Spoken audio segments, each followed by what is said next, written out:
A great morning to you kids. This is your Science 6 teacher, Miss Jocelyn F. Mendoza. I will go along with you as we study a topic from the most essential learning competency, describe the changes on the Earth's surface as a result of earthquakes and volcanic eruptions. Today, we will focus on earthquakes and volcanoes.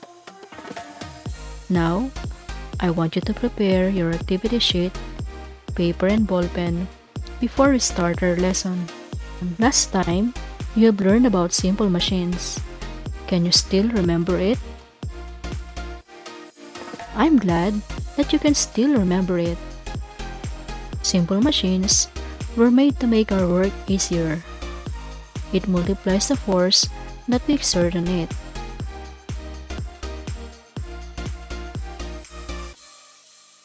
There are 6 kinds of simple machines that you have learned. These are inclined plane, lever, wedge, screw, pulley, and wheel and axle. Later on, you will have another activity, so listen very well. I'm sure you can easily answer the activities as long as you focus on our lesson. Our lesson today is about earthquakes and volcanoes. But we will discuss first about the layers of the Earth. Have you tried to open a hard-boiled egg? I'm sure you already did.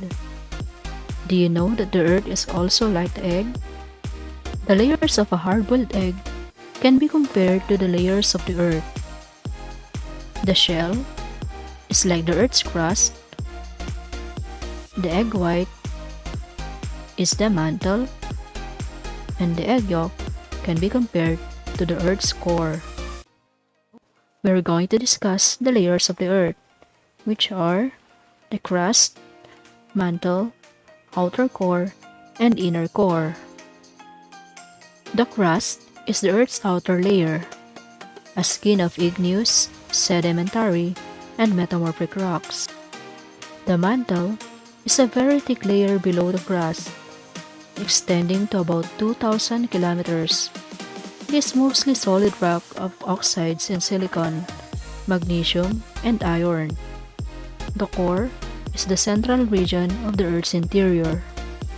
The outer core is made mostly of molten iron and nickel, while the inner core is made of solid iron and nickel. There are multiple layers of the Earth.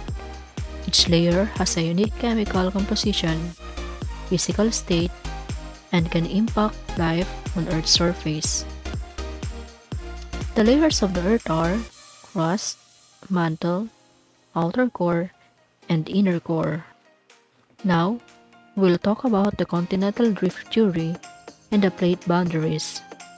You may look at the drawings at your activity sheets to see and understand them well. The plate tectonics theory explains that the Earth's outer shell is divided into several plates that glide over the mantle, the rocky inner layer above the core. The plates have probably been bunched together some 200 million years ago, forming one gigantic continent called Pangaea.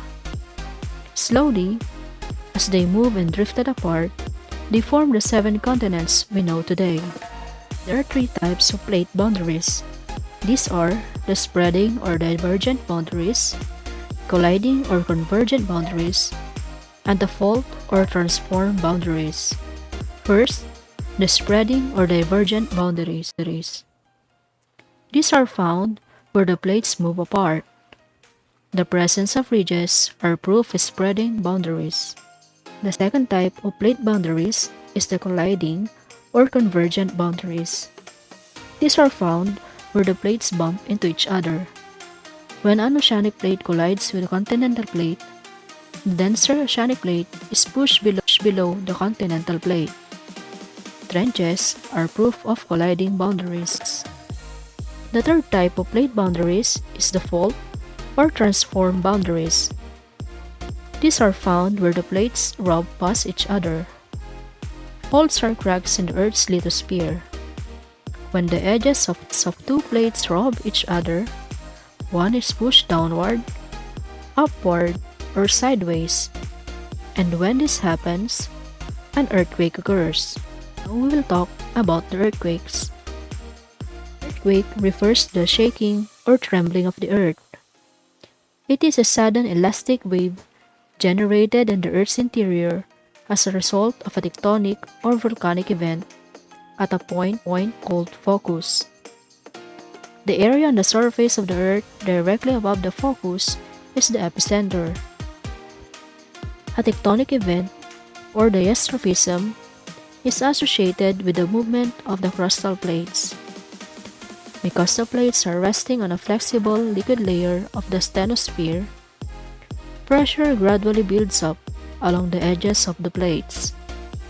When the pressure becomes too large, certain sections along the fault are suddenly displaced. This sudden slippage produces an earthquake of tectonic origin. A volcanic event refers to the movement of magma within or on the earth. A volcanic eruption causes an earthquake.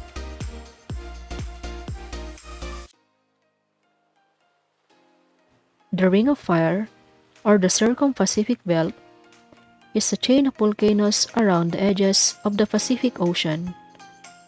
Earthquake and volcanic events are frequent in this region. A seismograph is a device embedded in the ground which measures and records seismic waves.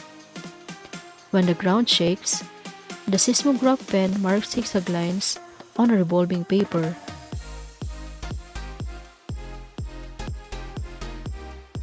What is the difference between magnitude and intensity? When we say intensity, this refers to the degree of shaking felt at any given place. In the Philippines, we use the Rossiforel intensity scale, which is intensity 1 to 9, while magnitude refers to the energy released at the epicenter. Magnitude is calculated mathematically from the records of a standard seismograph. The magnitude is measured in an open-ended scale of 1 to 9 of the Richter scale. It was developed by Charles Richter, an American seismologist. Foreshocks are tremors that occur before the main earthquake. Aftershocks are tremors that occur after the main earthquake. Earthquakes can cause the following. Number 1. Tsunami. A tsunami is a series of huge waves caused by an earthquake under the sea. These waves travel at about 800 kilometers per hour. Number 2. Sage.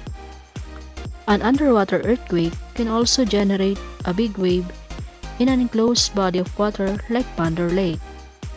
This big wave, which can be about 3 meters high, is called a sage. Number 3. Faulting.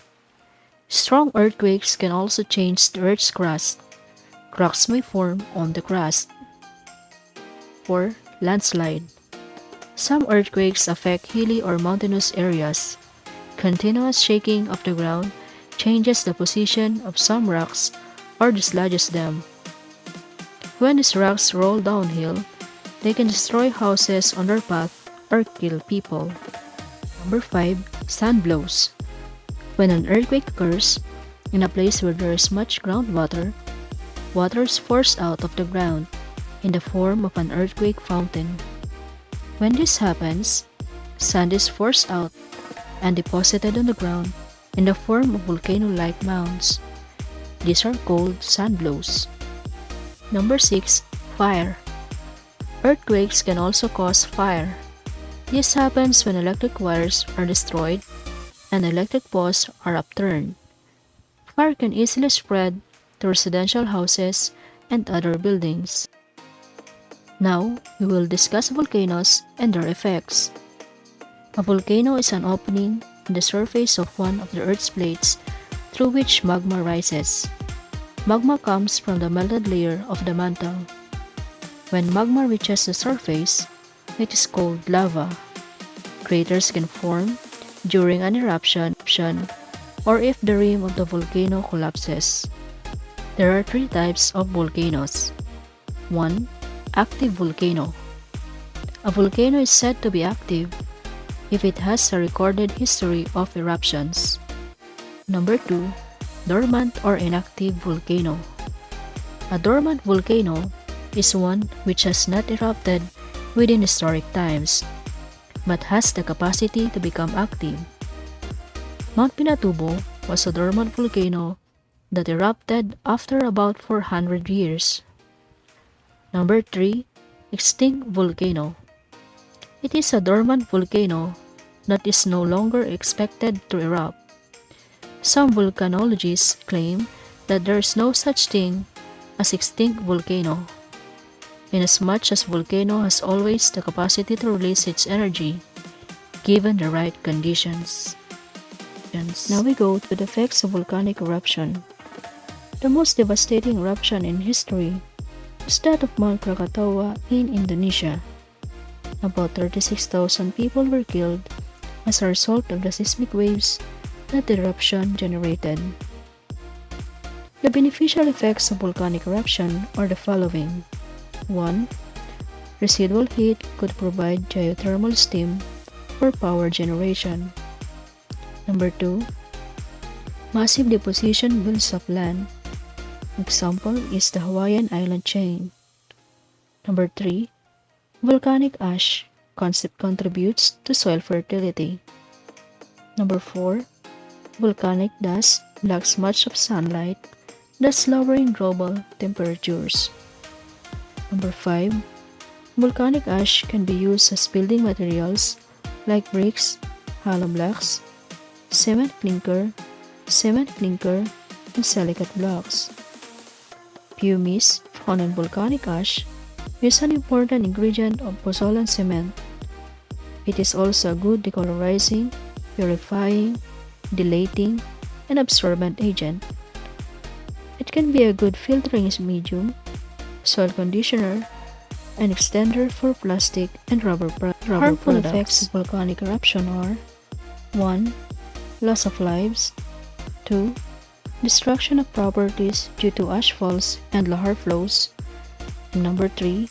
Degradation of environment due to massive deposition, siltation, and pollution. Volcanic gases produce acid rains. Understand our lesson about earthquakes and volcanoes? Very good. So now let's move on to the activity. Prepare your learning activity sheet and ball pen.